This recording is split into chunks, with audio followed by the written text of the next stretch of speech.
জেনপাস UG 2024 exam এর OMR recorded response প্রকাশিত হয়েছে। কিভাবে ওএমআর রেকর্ডেড রেসপন্স তোমরা দেখবে, দেখো এখানে তোমরা দেখতে পাচ্ছ যে OMR recorded response view and challenge for JENPAS UG 2024 এখানে ক্লিক করবে। এখানে ক্লিক করলে তোমাদের সামনে রেজিস্টার্ড ক্যান্ডিডেট সাইন ইন বলে একটি পেজ ওপেন হয়ে যাবে। এখানে examination application number password security pin দিয়ে সাইন ইন করবে, তাহলে তোমাদের সামনে দেখবে যে ওএমআর রেকর্ডের রেসপন্স সেটা তোমরা দেখতে পেয়ে যাবে। ঠিক আছে, তো ওএমআর রেকর্ডের রেসপন্স দেখার পর যদি সেটা মনে হয় যে তোমাদের নয় বা তোমাদের তাতে সন্দেহ রয়েছে, তো তার জন্য কি নোটিশে কি বলা রয়েছে দেখো।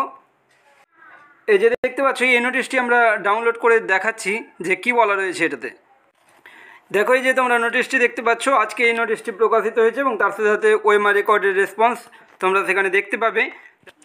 দেখো এখানে লক্ষ্য করো, if any candidate is not satisfied with the captured response, এই জায়গাটা দেখো, capture response he or she can claim before 21 July 2024 up to 11:59 PM for review.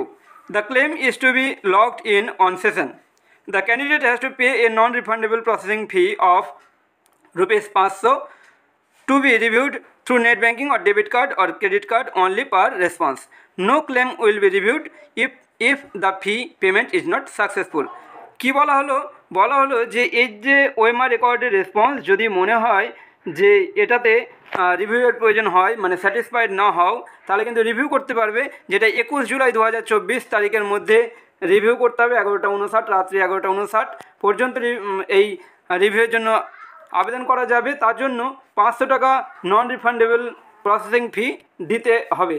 ঠিক আছে, আবার যদি কোনো ক্ষেত্রে ক্যান্ডিডেটের যে কোশ্চেন বুকলেট নাম্বার যেটা দেখাবে সেখানে ওএমআর রেকর্ডের রেসপন্সে, if any candidate is not satisfied with the displayed information he or she must inform the same to, দেখো এখানে যে ইমেল আইডিটা দিয়েছে info@wbjeb.in within the date and time mentioned above, অর্থাৎ 21 জুলাই 2024 মধ্যে কিন্তু এই ইমেলে জানাতে হবে। ঠিক আছে।